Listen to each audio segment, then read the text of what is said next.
biex nagħtu rendikont dwar is-sitwazzjoni tal-COVID hawn Malta. Il-bieraħ kellna 5 persuni oħra li issa fiequ, allura t-total ta' każijiet li fiequ huwa ta' 448. Għamilna numru rekord ta' testijiet. Għamilna 1500 test. U minn dawn ħarġu 10 każijiet li huma pożittivi. Bekk issa it-total ta' każijiet li huwa pożittivi huwa ta' 532.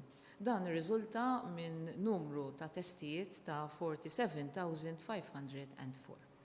U allura l-każijiet attivi issa huma ta' 78. Dawk il-5 li fiequ kellna 3 minnhom ta' età bejn 30 u 39 sena. Persuna waħda bejn 40 u 49 sena u persuna oħra bejn 60 u 69 sena. X'kienu dawn l-10 każijiet li kellna? Kellna wieħed minnhom li kien kuntatt ta' persuna oħra li diġà konna nafu bih li kien pożittiv u id-9 l-oħra huma każijiet sporadiċi li ma kellhomx kuntatti mill-investigazzjoni tagħna. Dan il-każ fejn kien kuntatt kienet mara Maltija ta' 19-il sena li din kienet kuntatt ta' każ pożittiv li kien fil-komunità, kienet diġà qiegħda f'kwarantina u ma kellha l-ebda sintomi, però aħna meta jkollna każijiet li jkunu kuntatti speċjalment dawk li huma high risk contacts, barra li nagħmluhom il-kwarantina aħna wkoll nagħmluhom it-testijiet tal-COVID ħalli naraw jekk għandhomx il-virus jew le. U din kien każ li kien pożittiv. X'kienu d-9 każijiet sporadiċi li kellna? Kellna raġel Malti ta' 75 sena li dan ibati kundizzjoni medika u dan għamilnilu l-screening qabel ma kien ħajjidħol l-isptar u propju dan ma kellu l-ebda sintomi u ħareġ li huwa pożittiv.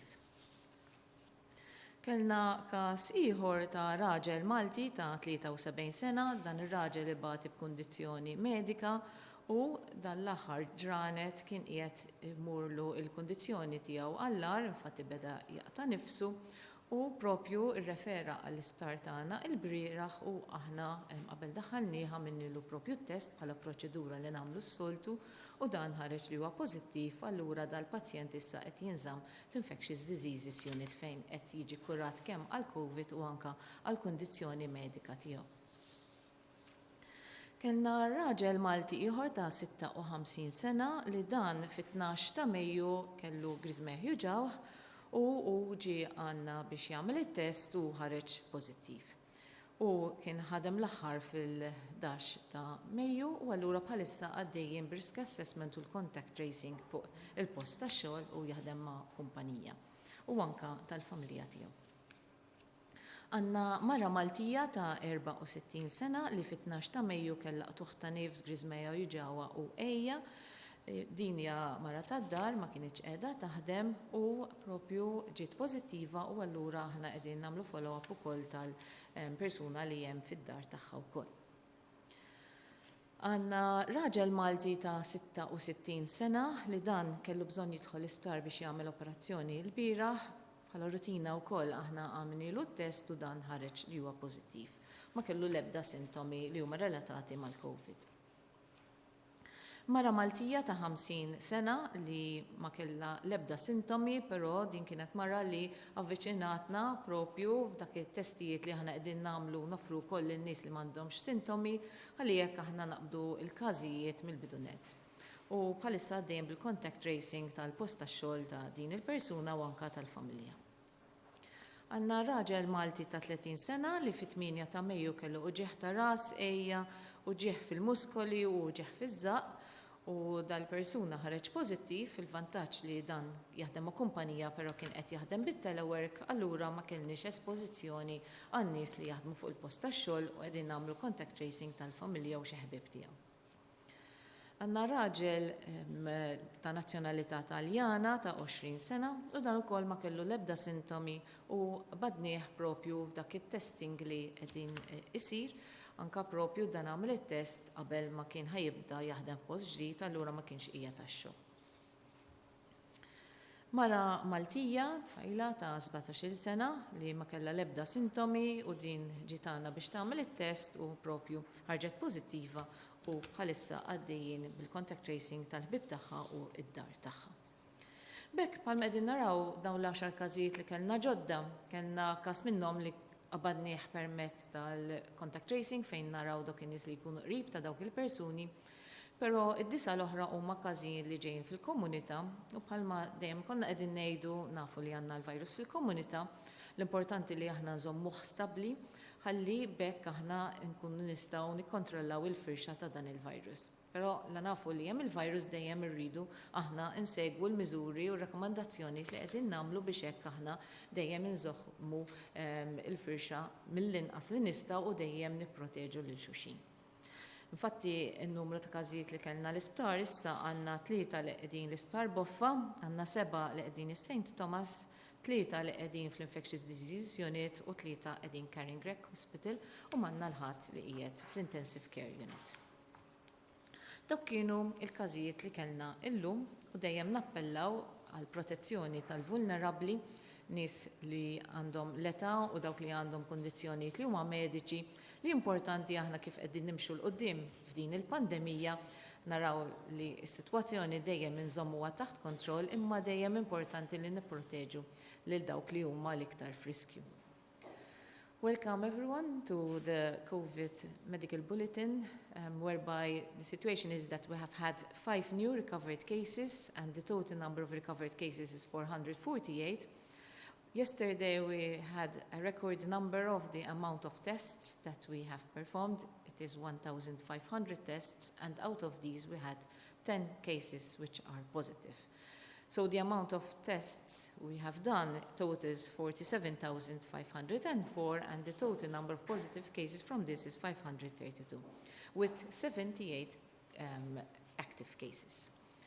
The situation with these 10 cases is that we had one of these cases who was a contact of a known positive case, and the other 9 cases are sporadic cases which are coming from the community, indicating that, as we have already indicated, that the virus is in the community, and so it is important to continue to adhere to the measures. So as we move along with this pandemic, it is important that we stay protected from each other so that we can protect each other and also keep the control of this pandemic under order. Thank you. Morru għal mistoqsijiet mill-ġurnalisti, Jean Paul Lavin Malta. Good afternoon, Professor Gauci. The UK has unveiled a new antibody testing kit, which is said to be 99% accurate. You recently said that the testing kits at Matadei were unreliable. Do you plan on ordering the UK antibody testing kits to Malta? And my second question is with regards to US health authorities have identified a COVID-19 related inflammatory syndrome in children, which they say is not related to the Kawasaki disease. Is Malta looking into this issue, and have there been any similar cases ever since the first case of COVID in Malta? Thank you. Grazzi Jean Paul. Bħalma konna qegħdin ngħidu wkoll aħna għandek it-testijiet li għandek swab test li jaqbad il-biċċiet mill-virus li dak kien ħadem fil-laboratorju permezz ta' PCR. Però hemm ukoll fuq is-suq numru ta' kits li jkunu qegħdin jittestaw l-antibodies, ġifi dak is-soldati li l-ġisem jibni biex ikun jista' jiġġieled kontra dan il-virus. Aħna kellna ordnati diversi kits u qegħdin nagħmlu wkoll il-validation ta' dawn il-kits ħalli aħna naraw li huma l-aħjar kits li aħna nistgħu nużaw biex propju nkun nistgħu naraw x'inhija s-sitwazzjoni tal-antibody response fil-population tagħna. U anka minn informazzjoni li naraw li jkun hemm kits li jkunu diġà validati f'pajjiż ieħor, aħna nagħmlu l-almu tagħna biex anka nkunu nistgħu nakkwistaw dak li huwa l-aħjar test li jista' jkun hemm biex aħna nittestjaw fuq l-antibodies. Fuq l-inflammatory syndrome li qegħdin jaraw pajjiżi min qegħdin ukoll jindikaw ċertu sintom li joħorġu speċjalment fit-tfal, aħna bħalma rajtu it-tfal li kellna kienu kollha sitwazzjoni fejn it-tfal kellhom kundizzjoni li hija stabbli u meta jkollna t-tfal li jkunu pożittivi hemm minnhom fejn ikun hemm bżonn jiddaħħlu l-isptar, imma dawk li jinżammu id-dar ikunu segwiti anke minn pedjetra ħalli aħna nkunu żgur li dawn ma jkollhom l-ebda komplikazzjonijiet. Però sa issa ma kellna l-ebda każ li kellu komplikazzjonijiet bħalma qegħdin insemmu. Karl mill-Malta Today. Warlof Snar tajjeb, Professor Gauci, din il-ġimgħa rġajna rajna il-numri jaġu jibdew jolew. L-active cases ukoll komplew jolew. x'ikun l-R factor jew x'in id-data sabiex tiddeterminaw meta u kif ħaterġgħu treġgħu lura leasing tal-restrictions. Grazzi. Grazzi, Karl. Fatti, aħna nkunu qegħdin insegwu s-sitwazzjoni li inti ħafna nies jaraw in-numru ta' każijiet li jkollna li aħna jkollna każijiet li jkunu qegħdin ivarjaw minn ġurnata l-oħra. Ġieli tara spikes u ġieli mbagħad il-ġurnata ta' wara tara inqas każijiet. Dan kollu jiġi in consideration meta inti permezz tal-modelli tkun qed taħdem l-RT li huwa il-rata ta' trasmissjoni fil-komunità. U iżjed ma dik tkun baxxa iżjed aħjar għaliex hekk inqas ikollok nies li jkunu qegħdin jittrażmettu fil-komunità. Bħal medna aħna naraw sitwazzjoni fejn inti tara il-rata ta' trasmissjoni fuq 3 ġimgħat ħalli inti tkun taf x'inhu għaddej. U allura aħna bħalissa lejn l-aħħar ta' din il-ġimgħa qegħdin naraw x'inhi s-sitwazzjoni dan l-aħħar ġimagħtejn u nkomplu nsegwu anke il-ġimgħa d-dieħla xi tkun ir-rata wkoll. Kristin minnet? Xtaqt nala ċaħfak, ma l-istess mistoqsija li għamillek il-kollega tabli. Xtaqt nkun naf x'inhu l-R factor at this point, ġifieri qabel sittu fejqedin, u x'inhu ma l-implikazzjoni ta' daw. Aparti jekk jidher li hemm naqal konfużjoni fejn jidħlu l-anzjani fis-sens li dawn issa jistgħu jmorru fis-supermarkets. Imma fil-ħwienet mhux qed jitħallew jidħlu. X'ħadd tkun is-sitwazzjoni anke meta jidħlu l-ħerġesser daw ħafna minnhom jkunu jixtiequ jmorru ta' ħerġesser, ġifieri forsi tista' tiċċara dik. U qed jidħlulna ħafna rapporti wkoll ta' nies li qed jaraw ħafna persuni fuq it-trasport pubbliku li mhumiex qed jilbsu il-maskra. Din hija obbligatorja le fuq it-trasport pubbliku, forsi terġa' tagħmel appell dwar dan. Grazzi. Eżatt, Kristin, ġifieri aħna bħalma spjegajt ukoll marbuta mill-mistoqsija ta' qabel aħna nkunu qegħdin insegwu l-RT. L-RT jkun qiegħed ivarja bħalissa qiegħed 1.3, però importanti ħafna li inti mhux tara numru ta' ġurnata, imma inti tkun qed tara average fuq numru ta' ġranet u dak li aħna nieħdu consideration ukoll meta aħna nkunu qegħdin ukoll naraw kif ħadmu l-miżuri u anke li huma l-miżuri li aħna nkunu qegħdin nirrilaxxaw. Dak huwa importanti ħafna. Fuq nies vulnerabbli, is-sitwazzjoni hija ċara li nies vulnerabbli importanti li fejn m'hemm bżonn huma importanti li ma jiltaqgħux ma' ħafna nies. Għaliex hemmhekk nafu li jekk inti tiltaqa' ma' persuni oħrajn, speċjalment dawk in-nies li inti soddu ma tkunx magħhom, għandek iktar riskju li inti tista' tiltaqa' ma' dan il-virus. Aħna żammejna r-rata tagħna li jkollok in-nies jidħlu l-isptar baxxa u anke n-numru ta' mwiet baxx għaliex propju proteġejna lin-nies li huma vulnerabbli. U għalhekk dak huwa importanti fejn l-anzjani u n-nies li għandhom sitwazzjoni ta' vulnerabilità huma jafu wkoll kemm huwa importanti li huma jipproteġu lilhom nafishom. U dejjem nappellaw ukoll għall-għajnuna tan-nies biex ikun jistgħu aħna jkunu jibqgħu jiġu protetti. Fuq il-maskri fuq tal-linja, iva, huwa importanti li jintlibsu l-maskri fuq tal-linja għaliex hemmhekk għandek sitwazzjoni fejn inti hija tiltaqa' ma' iktar nies allura meta persuni jilbsu il-maskra hemmhekk ikunu qed jipproteġu lil xulxin. U hija miżura li aħna ninkoraġġixxu n-nies biex huma jibqgħu jaddattaw magħha għaliex din hija waħda mill-miżuri li aħna daħħalna biex aħna tkun tista' tnaqqas mir-riskju meta inti qed ikollok iktar issa miżuri li qegħdin jiġu rilaxxati. Simeon mill-Wan? Għawċi għara nofsinhar it-tajjeb. Illum huwa ovvjament fatt li iktar ma tittestja persuni iktar għandek iżid il-ċans tissib il-każijiet il-ġodda. Anke llum rajna 1500 test u ħarġu 10 każijiet. Meta forsi se tkun possibbli li t-testijiet jiżdiedu b'tali mod fil-komunità anke f'ċerti ċentri apposta fl-irħula biex ikomplu jiżdiedu t-testijiet u forsi nqabdu żjed każijiet. Dik hija mistoqsija.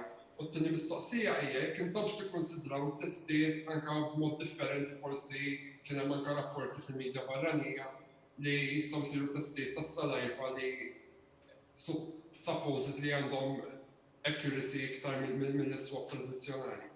Grazie ħafna. Tieni mistoqsija konna diġà weġibnija f'dak li diskrivejt bħala l-antibody tests li jsiru u fuq is-sitwazzjoni dwar aħna kif aħna dejjem għaddejjin hija li importanti li dejjem insegwu din is-sitwazzjoni ħalli bekk aħna nkun nistgħu nieħdu dawk il-miżuri li huma meħtieġa. Claudia mill-Orizzont? Rapportat li fi żmien 72 siegħa se jinfetħu aktar negozji. Tikkonferma dan u kemm jagħmel sens meta llum stess kien hemm 9 minn 10 każijiet fil-komunità. Grazzi. Grazzi Claudio. Bħalma konna qegħdin ngħidu aħna nħarsu lejn l-average rate tal-arti kif ikun sejjer fil-komunità fejn inti tara kif inhi t-trasmissjoni.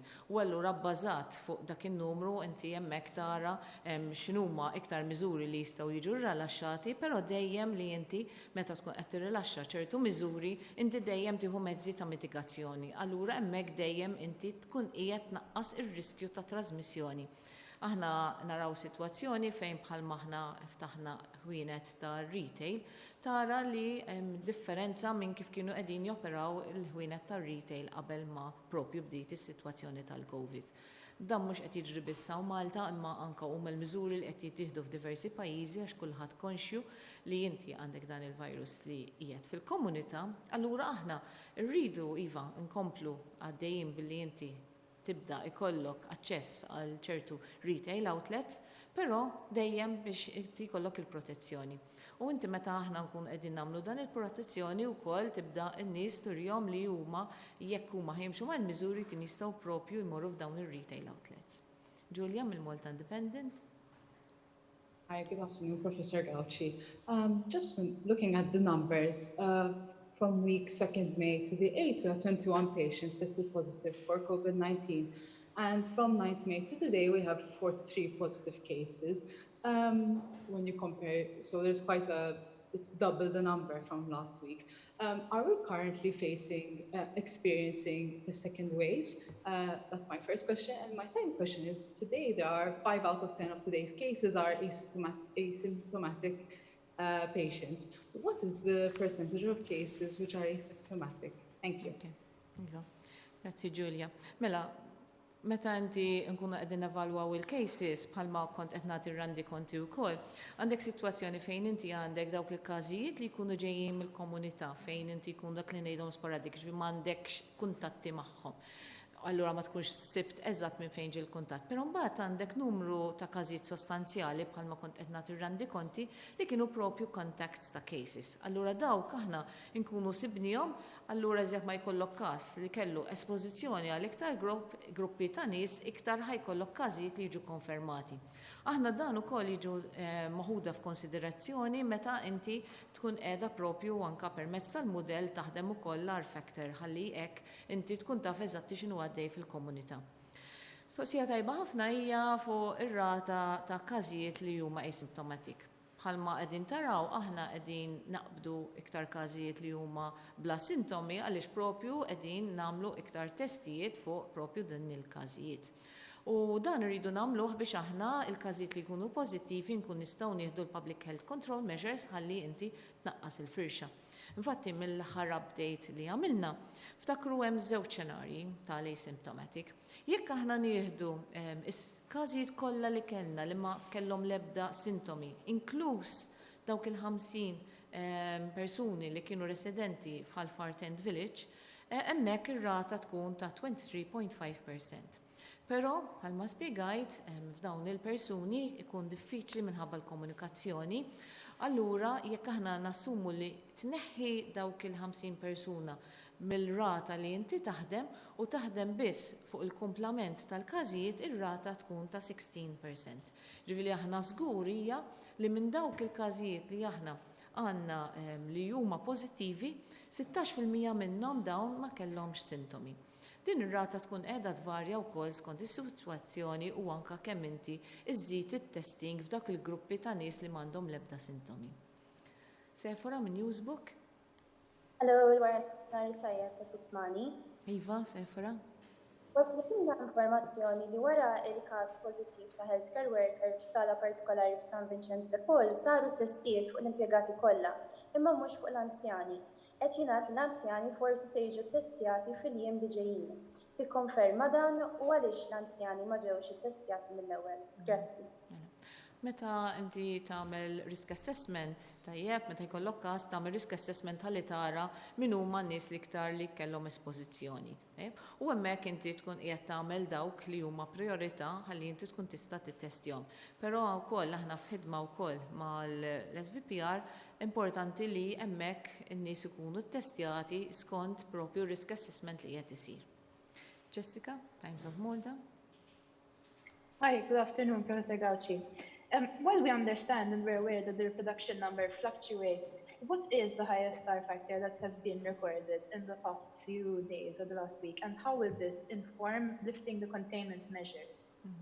Mela, l-ar ivarja bħalma edna tajjeb u inti ma tiħux biss in-numru tal-ar kif ikun at one particular point in time, imma inti tara li idealment inti żommu dejjem taħt il-1 imma anka jista' jkollok il-criterion li inti tieħu dak il-moving average, ħalli dak il-moving average ikun hija ċorta dejjem taħt il-1. Marija minn TVM?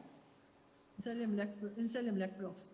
F'Settembru li ġej jissoltu minn Settembru li hemm ikollna l-isptar mimli nies minħabba l-influenza. U xtaqt nistaqsik xi pjani qed isiru biex f'każ ikollna influenza u anka il-COVID-19. U jekk qegħdinx tagħtu parirek jew hux ħatamlu iktar saħħa fil-promozzjoni il wieħed jieħu it-tilqima għall-influenza li forsi tista' tgħin f'din is-sitwazzjoni straordinarja. U t-tieni mistoqsija kellna rapporti li qed jgħidu li l-vitamina D tajn ħafna f'din is-sitwazzjoni tal-COVID-19, x'inhija l-fma tiegħek? Grazzi.